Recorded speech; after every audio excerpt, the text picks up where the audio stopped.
آتش صفت سیال کے پیمانے بھر گئے تھے جو 3 تھے۔ سیتا الگ بیٹھی رہی۔ عبدالباقر نے اسے معذرت کی اور پورا پیمانہ پانی کی طرح اپنے معدے میں انڈیل لیا۔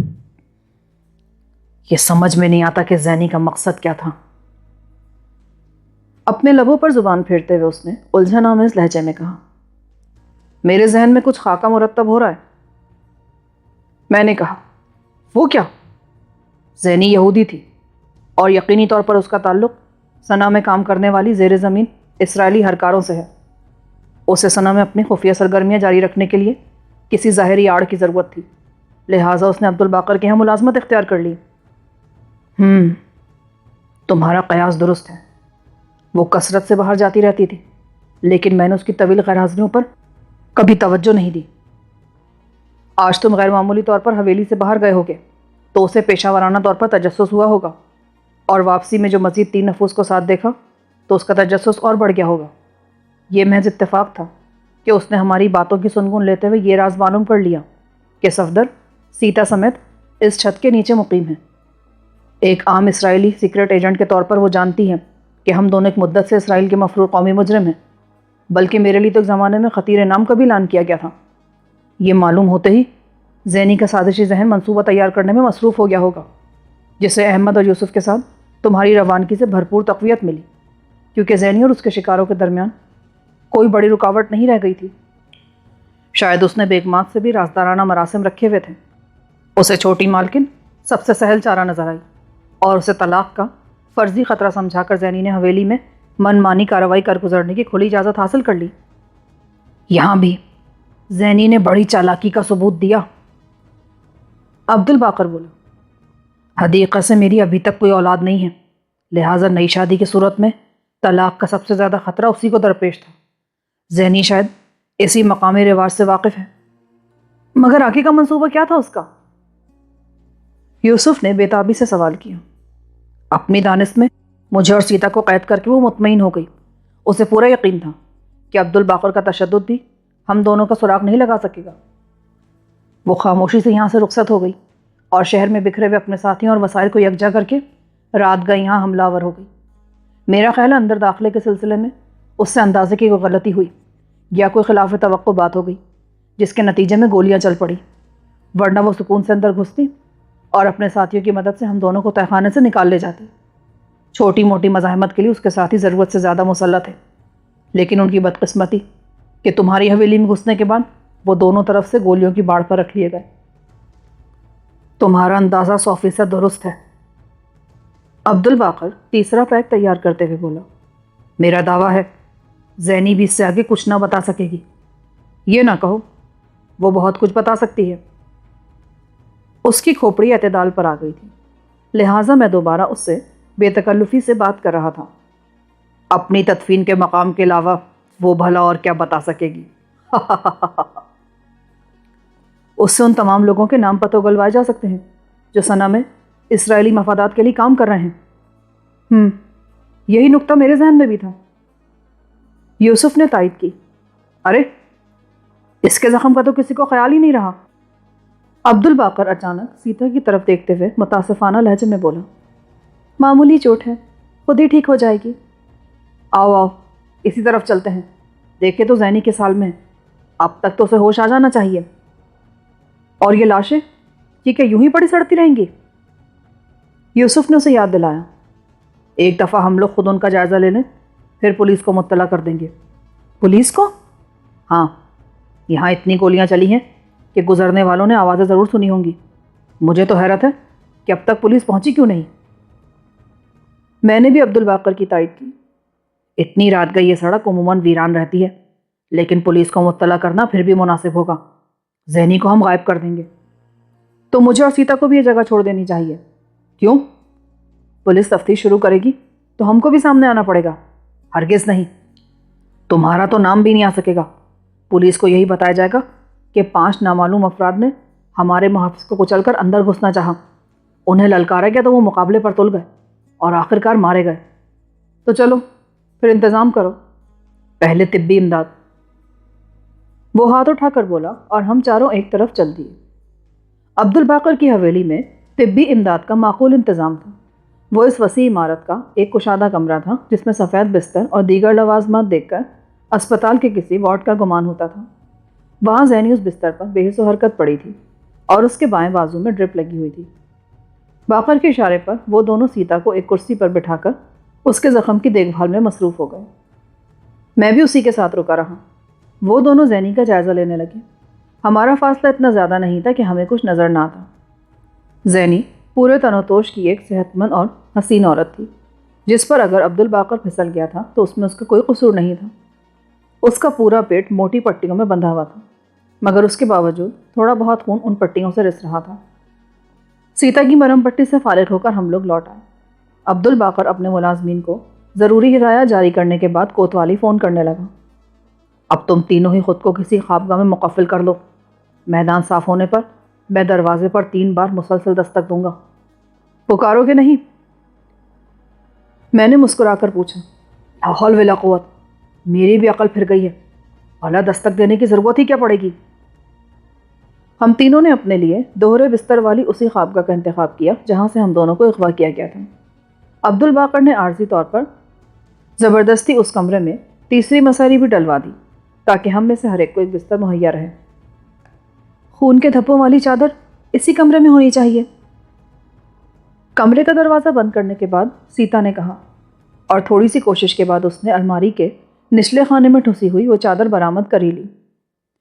ثنا کی پولیس میں شاید شان و شوکت کا جذبہ نمایاں تھا، کیونکہ سائرن کی آواز سے ہمیں بھی ان کی آمد کا علم ہو گیا۔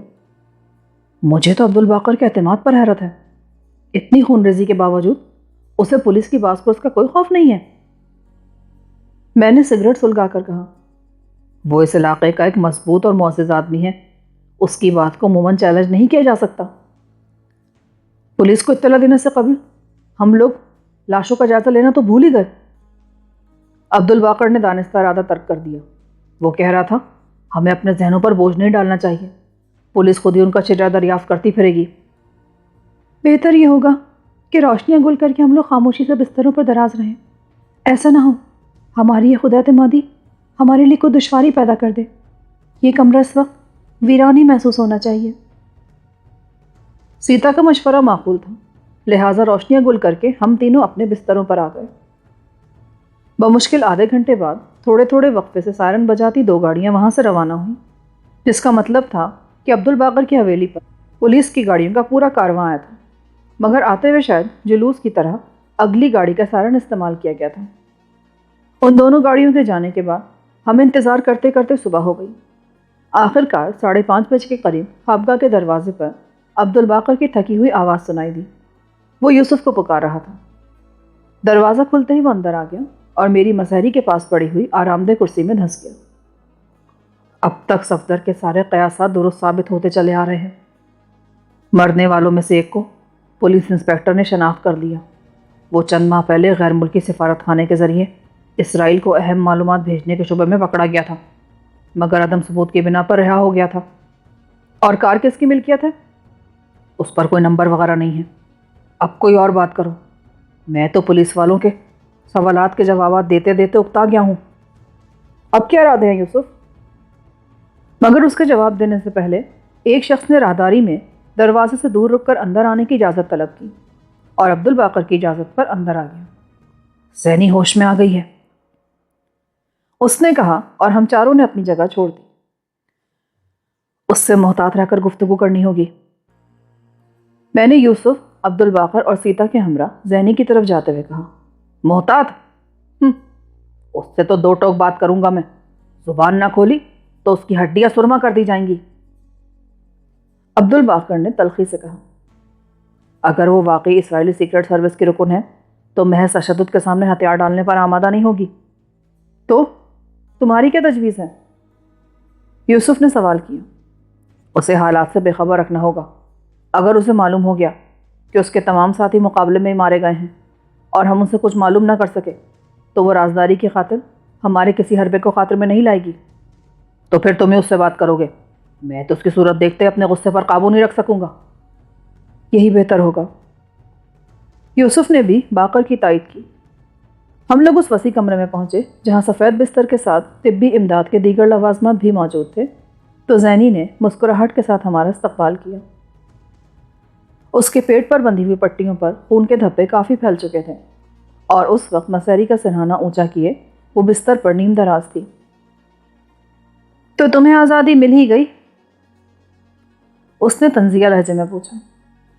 تمہاری دانش میں کیا ہونا چاہیے تھا؟ میں نے پوچھا۔ اس وقت تک کمرے میں موجود میل نرس عبدالباقر کا اشارہ پا کر ایک دروازے کے عقب میں روپوش ہو چکا تھا۔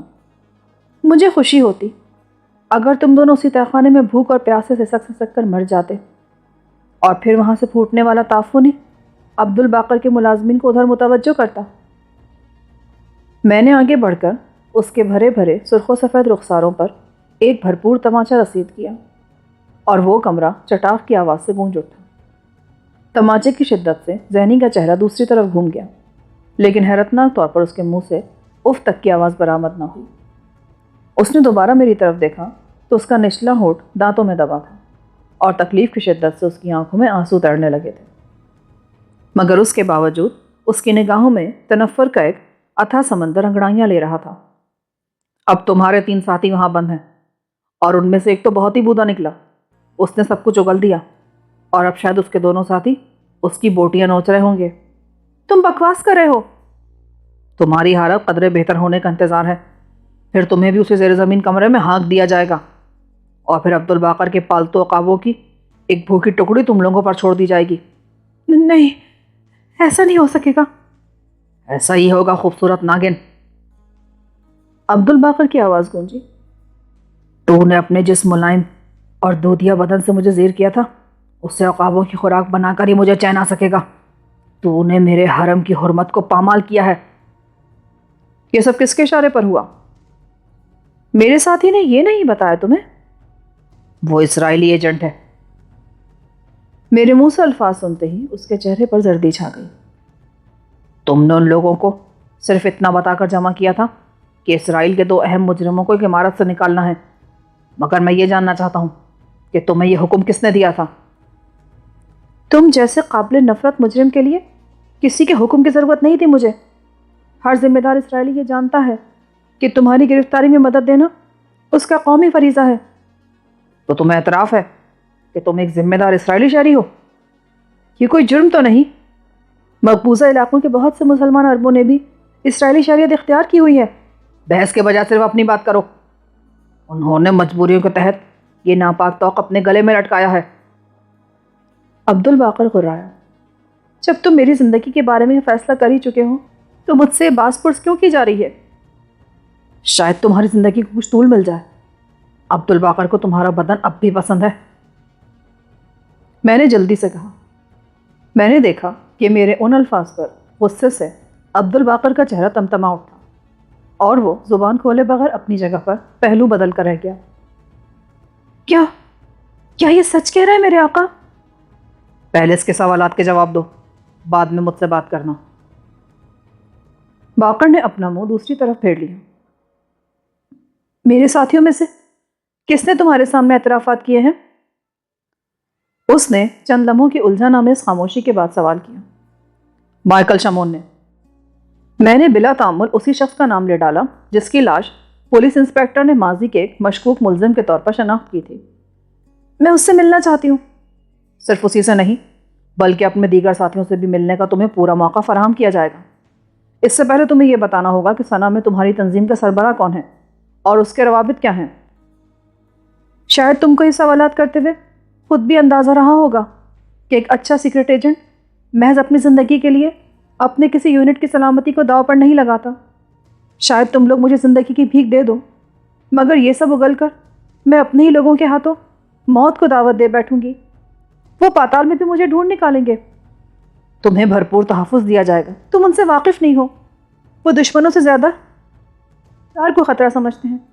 کسی بھی لمحے عقاب کی طرح تمہاری نگاہوں کے سامنے سے مجھے اچک کر لے جائیں گے اور تم کچھ بھی نہیں کر سکو گے۔ اس مبالغہ آرائی کی ضرورت نہیں ہے۔ تمہیں امان محض اسی صورت میں مل سکتی ہے کہ تم ہمیں مطلوبہ معلومات فراہم کر دو تاکہ آئندہ تم ان سے رابطہ قائم کرنے کی ہمت ہی نہ کر سکو۔ تم ان سے بھی تصادم مول لو گے؟ سامنے کی بات ہے، کوئی بھی اپنی سرزمین پر دشمنوں کا خفیہ وجود تک برداشت نہیں کر سکتا۔ ہم ان کی فوری بحقانی کریں گے۔ یوسف نے آگے بڑھ کر کہا، تم مائیکل کو پولیس کے حوالے کیوں نہیں کر دیتے؟ وہ خود ہی اسے سب کچھ اگلوا لیں گے۔ ہمیں سبق نہ پڑھاؤ الو کی پٹھی، ہم خوب جانتے ہیں کہ ہمیں کیا کرنا ہے۔ عبدالباقر کے صبر کا پیمانہ آخر کار چھلک ہی گیا۔ زینی کے لبوں پر مسکراہٹ ابھر آئی، جس میں پہلی بار اعتماد نمایاں تھا۔ تم بڑی جلدی جھلا جاتے ہو مالک، اب میں اتنی بھی بری نہیں ہوں۔ ثنا میں تمہارے سربراہ کا نام اور دوسرے کا وائف، ہم تم پر زیادہ وقت برباد نہیں کر سکتے۔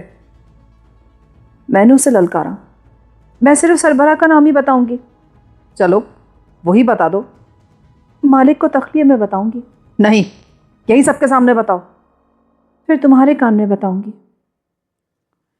زینی کے ان الفاظ کے ساتھ ہی میرا دل اچھل کر حلق میں آ گیا۔ عبدالباقر کے ملازم عدنان نے بھی چھوٹی مالکن کا نام ظاہر کرنے سے پیشتر درد مندانہ لہجے میں اپنے مالک سے تخلیہ میں بات کرنے کی درخواست کی تھی، جسے عبدالباقر نے ٹھکرا دیا تھا۔ زینی کے الفاظ سن کر مجھے شبہ ہونے لگا تھا کہ کہیں وہ خود بھی عبدالباقر کے اہل خانہ میں سے ہی کسی کے احکام کی تابع نہ رہی ہو، اور اس کے ایسے انکشاف کا مطلب یہ ہوتا کہ یمن میں اسرائیلی سیکرٹ سروس کی مقامی تنظیم عبدالباقر کی بے خبری میں اسی کے زیر سایہ پروان چڑھ رہی تھی۔ کان میں نہیں، بآواز بلند بتاؤ۔ بس تو یہی میری ایک شرط ہے، اس سے آگے تم میرا کیا حشر کرو گے وہ میں بخوبی جانتی ہوں، اور یہ بھی یقین ہے کہ میری پوری کوشش کے باوجود میرے انجام میں کوئی تبدیلی رونما نہیں ہو سکے گی۔ سن لو ابو کفایہ، یوسف نے عبدالباقر کو اس کی کنیت سے پکارتے ہوئے نرم آواز میں مشورہ دیا۔ تم لوگ نہ جانے کیوں مجھے مجبور کیے دیتے ہو۔ وہ تاؤ میں آ کر زینی کے بستر کے قریب جا کر رکا اور پھاڑ کھانے والے انداز میں غرایا، ابا کو۔ میں زخمی ہوں مالک، اٹھ کر تم تک نہیں پہنچ سکتی، تمہیں جھکنا ہوگا۔ عبدالباقر نے اپنا چہرہ گھما کر بایاں کان زینی کے دہانے کے قریب کیا۔ زینی کے دونوں ہاتھ بلند ہوئے اور اس نے اپنی ہتھیلیوں میں عبدالباقر کا سر تھام کر پوری قوت سے اپنے دانت اس کے کان میں پیوست کر دیے۔ عبدالباقر کی بے ساختہ چیخوں نے ہم تینوں کو ہی بوکھلا دی۔ وہ بری طرح مچل کر زینی کی گرفت سے نکلنے کی کوشش کر رہا تھا، لیکن زینی کسی جونک کی طرح اس سے لپٹی ہوئی تھی اور شاید اس کا کان جڑ سے کاٹ لینے کے لیے کوشاں تھی۔ عبدالباقر نے اندھا دھند دونوں ہاتھ چلائے اور زینی کی پسلیوں پر ضرب لگانے میں کامیاب ہو گیا۔ اسی لمحے اسے زینی کے پنجے سے نجات مل گئی۔ زینی کا سرخ و سفید چہرہ اس وقت کسی ایسے خون آشام درندے کی تصویر یاد دلا رہا تھا جو اپنے تازہ شکار سے فراغت کے بعد ایک گوشے میں جا بیٹھا ہو۔ اس کے رخساروں، دہانے اور گردن پر عبدالباقر کے کان سے بہا ہوا تازہ خون موجود تھا، اور پھر اس نے دونوں ہونٹ سکیڑ کر اپنے منہ میں دبا ہوا ایک بڑا سا خون آلود لوتھڑا فضا میں اچھال دیا، جو واضح طور پر عبدالباقر کا بایاں کان تھا۔ میں زینی کی اس حیوانی بربریت پر پھریری لے کر رہ گیا۔ زینی کے تیز دانتوں سے نجات ملتی عبدالباقر کے دونوں ہاتھ تیزی سے اپنے بائیں کان کی طرف گئے، اور زخم چھوتے ہی اسے اندازہ ہو گیا کہ وہ اپنی من پسند یہودی کنیز کے طفیل اپنے کان سے محروم ہو چکا تھا۔ وہ تیزی سے لپکا اور اپنے خون میں لتھڑے ہوئے ہاتھوں سے زینی کے بال جکڑ کر اس کے چہرے پر دیوانہ وار ٹکریں برساتا چلا گیا۔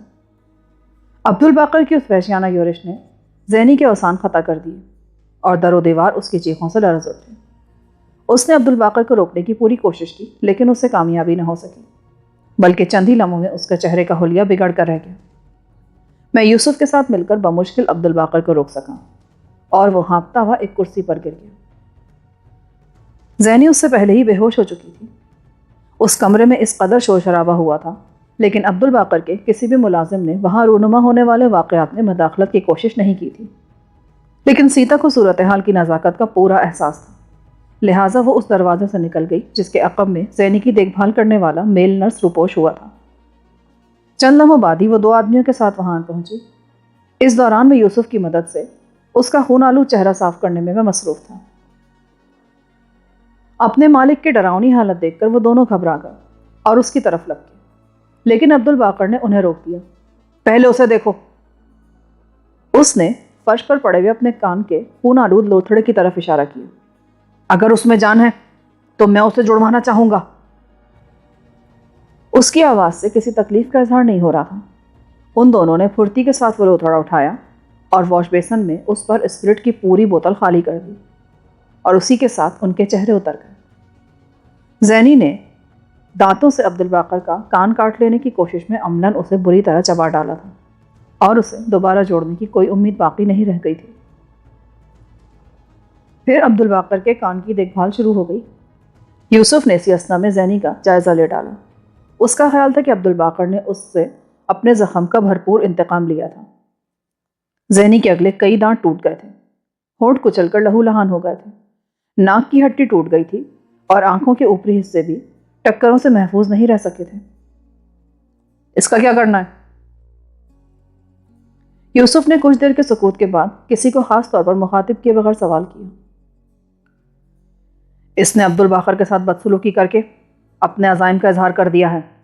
اس سے مزید کچھ معلوم ہونے کی امید نہیں، لہٰذا اس کی پرورش بے سودی ثابت ہوگی، یہ ہمارے لیے بیکار ہے۔ میں نے اپنی رائے ظاہر کی۔ اسے مجھ پر چھوڑ دو، میں اسے چند روز اپنی تحویل میں زندہ رکھوں گا، اس کے بعد ہی کچھ ہو سکے گا۔ عبدالباقر نے ٹھوس لہجے میں کہا۔ میں سمجھ گیا کہ وہ کیا چاہتا تھا۔ اس کے لب و لہجے سے اس کی نیت کا اظہار ہو رہا تھا۔ عبدالباقر کے زخم کی مرہم پٹی میں خاصا وقت صرف ہوا۔ اس کے دونوں ملازمین کو طبی معاملات میں خاصی دسترس حاصل تھی۔ انہوں نے چند تجربے کر کے یقین کر لیا تھا کہ بیرونی زخم کی وجہ سے عبدالباقر کے بائیں کان کی سماعت متاثر نہیں ہوئی تھی۔ اپنی مرہم پٹی سے فارغ ہو کر عبدالباقر نے اپنے ملازمین کو زینی کے بارے میں علیحدگی میں کچھ ہدایات دیں، اور وہ فوراً باہر چلے گئے۔ جس وقت ہم چاروں اس کمرے سے نکل رہے تھے تو وہ دونوں اس کمرے میں ایک اسٹریچر لے کر داخل ہو رہے تھے۔ عبدالباقر کے زخم میں تکلیف کے ساتھ ہی سر میں بھی شدید درد ہو رہا تھا، اور اسے فوری طور پر آرام کی ضرورت تھی، لہٰذا ہم نے اسے اصرار کر کے اندر بھیج دیا۔ یہ خون اور لاشیں دیکھ دیکھ کر تو میرا سر چکرا رہا ہے۔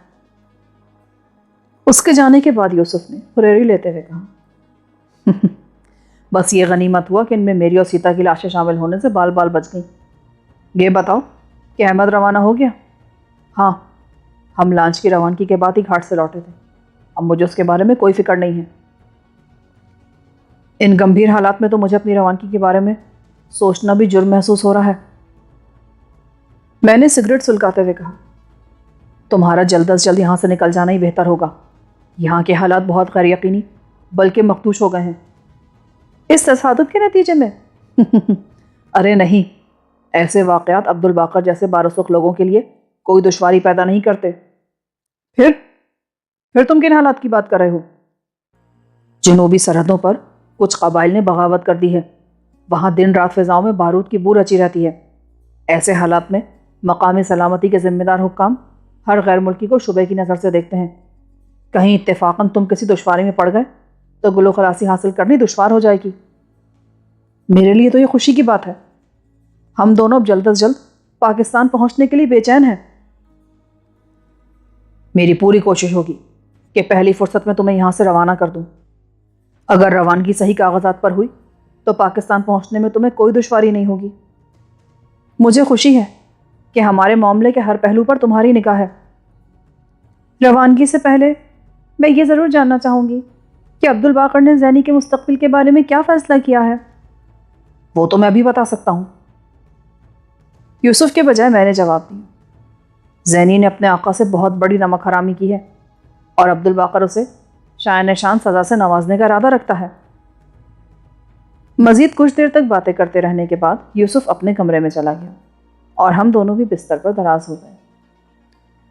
پچھلی رات بھی بھاگ دوڑ اور بیداری کے عالم میں گزری تھی، جس کے ازالے کے لیے ہم دونوں نے دن میں سو جانا چاہا، لیکن زینی اور عدنان کی سازش نے اس نیند کو بے ہوشی میں بدل دیا، جس کے نتیجے میں پچھلی شب بھی بیداری کے عالم میں بسر ہوئی۔ لہٰذا اس وقت ہم دونوں کے ذہن نیند سے بوجھل ہوئے جا رہے تھے۔ نیند کا وہ وقفہ طویل ضرور تھا، مگر اس کا اختتام رضاکارانہ طور پر نہیں ہوا، بلکہ فائروں کی آوازوں نے میری اور سیتا کی نیند پر یکساں اثر ڈالا تھا۔ آنکھ کھلنے پر پہلے تو میں نے ان آوازوں کو اپنے وہم کی پیداوار سمجھا، لیکن جب دوبارہ باہر ایک رائفل کا دھماکہ گونجا تو میں نے بستر چھوڑ دیا۔ میں کمرے سے باہر نکلا تو دیوان خانے میں یوسف ایک خدمتگار سے باز پرس میں مصروف تھا۔ اس کے چہرے پر تشویش کے آثار ہویدا تھا۔ باہر نکل کر دیکھنا پڑے گا، ابھی تک کچھ علم نہیں ہو سکا۔ میرے قدموں کی آہٹ سنتے ہی یوسف میری طرف متوجہ ہو گیا۔ چلو۔ میں اسی کے ساتھ نکاسی کے راستے کی طرف بڑھ گیا۔ اس وقت سورج اپنے سفر کی آخری منزل پر تھا اور حویلی کے سامنے اگے ہوئے تناور درختوں کے نیچے خاصا اندھیرا پھیل چکا تھا۔ مجھے ان درختوں میں کئی افراد رائفلیں سنبھالے ٹارچوں کی روشنی میں کسی کو تلاش کرتے نظر آئے۔ ہم لوگ غیر مسلح ہیں، یوسف کو اچانک یاد آیا۔ اسی لمحے حویلی کے محافظوں میں سے ایک شخص دوڑتا ہوا ہماری طرف آیا۔ اس کے ہاتھ میں رائفل بھی موجود تھی۔ تم لوگ اندر چلے جاؤ، ایسا نہ ہو اپنے ہی کسی آدمی کا نشانہ بن جاؤ۔ ہمارے قریب رک کر اس نے بلا کسی تمہید کے کہا، مگر ہوا کیا ہے؟ احاطے کے آخری سرے والی دیوار پھاند کر 2 آدمی ویران حصے میں کودتے دیکھے گئے ہیں، انہی کی تلاش جاری ہے۔ تو اتنی جلدی وہ کہاں غائب ہو گئے؟ اس طرف گھنے درختوں کے ساتھ ہی لمبی لمبی خضرا گھاس بھی اگی ہوئی ہے، اتنی آسانی سے ان کا سراغ نہیں مل سکے گا۔ ادھر ادھر بھٹکنے کے بجائے مشکوک حصے کا محاصرہ کر ڈالو، اور 2 رائفلیں ہمیں بھی دے دو، ہم بھی تمہارے ساتھ ادھر چلیں گے، میں نے کہا۔ اس نے خوبصورتی سے ہمیں ٹالنا چاہا۔ اسی اثنا میں ایک شخص یہ خبر بھی لے کر آیا کہ عبدالباقر کسی خواب آور دوا کے زیر اثر اپنی خوابگاہ میں گہری نیند سویا ہوا تھا۔ اس کی غیر موجودگی میں خاصی ذمہ داری ہم پر بھی آ گئی ہے، جو کہا جا رہا اس پر عمل کرنے میں تاخیر نہ کرو، یوسف نے محافظ سے کہا۔ ناچار اسے اسلحہ خانے سے 2 رائفلیں ہمارے حوالے کرنی پڑی، اسی کے ساتھ تیز روشنی والی ٹارچیں بھی تھما دی گئیں۔ پھر 5 افراد کے ساتھ ہم اس دور افتادہ حصے کی طرف دوڑ پڑے جدھر مشکوک افراد کو کودتے دیکھا گیا تھا۔ حویلی کے صحیح طول و عرض کا اندازہ مجھے اسی وقت ہو سکا، کیونکہ احاطے کے آخری سرے تک پہنچنے میں سبھی کے سانس بے قابو ہو گئے تھے۔ چند افراد پہلے سے وہاں موجود تھے اور اپنی جانوں کی پرواہ نہ کرتے ہوئے لمبی گھاس میں دور تک چکراتے پھر رہے تھے۔ تم لوگ یہیں رک کر مورچے سنبھال لو تاکہ انہیں حویلی تک پہنچنے کا کوئی موقع نہ مل سکے، میں نے بقیہ 5 کو ہدایت کی۔ اور اگر وہ اس طرف نکل ہی چکے ہوں تو؟ یوسف نے شبہ کا اظہار کیا۔ نہیں، ہمیں ہتھیار فراہم کرنے والے نے سختی سے اس امکان کو رد کر دیا۔ انہیں دیکھتے ہی میرے 2 آدمی ادھر آ گئے تھے، وہ ابھی تک اسی خضرا جنگل میں کہیں روپوش ہوں گے اور زیادہ دیر تک محفوظ نہیں رہ سکیں گے۔ پھر آؤ میرے ساتھ، انہیں اندر کودتے کس نے دیکھا تھا؟ میں نے آگے بڑھتے ہوئے اس سے سوال کیا۔ عبداللہ کی نگاہ پڑی تھی اور اس نے فوراً ہی شور مچا دیا تھا۔ وہ اس وقت حویلی کی دیوار کے ساتھ لگے ہوئے پھولوں کے تختوں سے خشک پتے چن رہا تھا۔ ہو سکتا اسے وہم ہوا ہو، وہ بہت ہی متین طبیعت کا مالک ہے، جس بات کا اسے پورا یقین نہ ہو اسے زبان سے نہیں نکالتا، محافظ نے کہا۔ پھر ہم تینوں جھاڑیوں کو رونتے ہوئے احاطے کی دیوار کے قریب اس جگہ پہنچ گئے جہاں عبداللہ مالی کے بیان کے مطابق مداخلت کار کودے تھے۔ میں دیوار کے ساتھ نرم زمین پر غور سے کسی قسم کے نشانات تلاش کرنے لگا۔ میرا رویہ حویلی کے محافظ کی سمجھ سے بالا تر تھا، لیکن پھر بھی وہ کوئی تعرض کیے بغیر میرا ساتھ دیتا رہا، اور آخر کار اسی کی آواز نے ہم دونوں کو چونکا دیا۔ وہ دیوار سے چند فٹ کی دوری پر کچلی ہوئی گھاس پر جھکا ہوا تھا۔ ہم دونوں ادھر پہنچے تو اس کی ٹارچ کی روشنی میں دھات کا ایک مختصر سا ڈبہ وہاں پڑا چمک رہا تھا۔ ان اطراف میں ننگی زمین نہ ہونے کے برابر تھی، لہٰذا اس گھاس میں وہ غیر معمولی چیز بھی ہمارے لیے اہم تھی۔ محافظ نے ہمیں متوجہ کرنے کے بعد وہ ڈبہ جھک کر اٹھانا چاہا اور وہ ڈبیا ایک تیز دھماکے سے پھٹ گئی۔ میں یوسف کو اگر لے کر گھاس پر نہ گر جاتا تو شاید اس دستی سرنگ سے اڑنے والی دھات اور بارود کے ذرات ہمیں بھی زخمی کر دیتے۔ دھماکہ معدوم ہوتے ہی ہم محافظ کی طرف لپکے تو وہ شدید زخمی حالت میں گھاس پر ماہی بے آب کی طرح تڑپ رہا تھا۔ اس بارودی سرنگ نے اس کا داہنا ہاتھ، سینہ اور چہرہ بری طرح جھلسا دیا تھا، اور شاید اس کی بینائی بھی جاتی رہی تھی۔ اس سے بیشتر کہ اس بد نصیب کو طبی امداد پہنچانے کا بندوبست کیا جاتا، اس نے اپنے ہی ساتھیوں کے ہاتھوں میں سسک کر دم توڑ دیا۔ بارودی سرنگ کا دھماکہ اتنا شدید تھا کہ درختوں اور خضرا اور گھاس میں بھٹکتی ہوئی ساری نفری وہیں جمع ہو گئی، اور ٹارچوں کے متحرک انعکاس میں ان سب کے چہروں سے عجیب سی وحشت حویدہ تھی۔ سب لوگوں کو درختوں میں سے باہر بلا لو، کوئی بھی شخص کسی مشکوک چیز کو چھونے یا اس کی جگہ سے ہلانے کی کوشش نہ کرے، یہاں بارودی سرنگیں بکھری ہوئی ہیں۔ میرے اس انکشاف نے ان میں ہراس کی ایک لہر دوڑا دی، اور جو اکا دکا فرض شناس محافظ اس وقت تک درختوں میں بھٹک رہے تھے وہ واپس بلا لیے گئے۔ اسی اثنا میں اسٹریچر فراہم کر لیا گیا تھا۔ 3 افراد مرنے والے کو اس پر اٹھا کر حویلی کی پرشکو عمارت کی طرف چل دیے۔ عمارت سے ہاتھے پر روشنیاں پھینکنے والا نظام آج ناکارہ کیوں ہے؟ میں نے درختوں پر پھیلی ہوئی خوف اور تاریکی کو دیکھ کر پچھلی رات کے تجربے کی روشنی میں سوال کیا۔ کسی کو خیال ہی نہیں آیا؟ اندھیرے میں سے کسی مقامی کی آواز ابھری اور کچی زمین پر ایک آدمی کے قدموں کی چاپ دور ہوتی چلی گئی۔ یہ بارودی سرنگ کہاں سے آ گئی؟ اضطراب اور تجسس کے ان لمحات میں یوسف کی تشویش زدہ آواز ابھری۔ کسی باہر کے آدمی کا کام ہے۔ پورے جنگل کی تلاشی لیے بغیر کسی نتیجے پر پہنچنا مشکل معلوم ہوتا ہے۔ میں نے رائفل شانے سے لٹکا کر سگریٹ سلگاتے ہوئے کہا، کیسا نتیجہ؟ عبد الباقر کے آدمیوں میں سے کسی کی تحیر آمیز آواز ابھری۔ تو کیا اب بھی اندر کسی کالی بھیڑ کی موجودگی کا خطرہ ہے؟ نہیں، اتنی تگودو کے بعد بھی کوئی ہاتھ نہ لگ سکا۔ ہو سکتا ہے جس وقت عبداللہ نے… اسی وقت حویلی پر لگی ہوئی طاقتور سرچ لائٹس روشن ہو گئی اور وہ علاقہ روشنی سے جگمگا اٹھا۔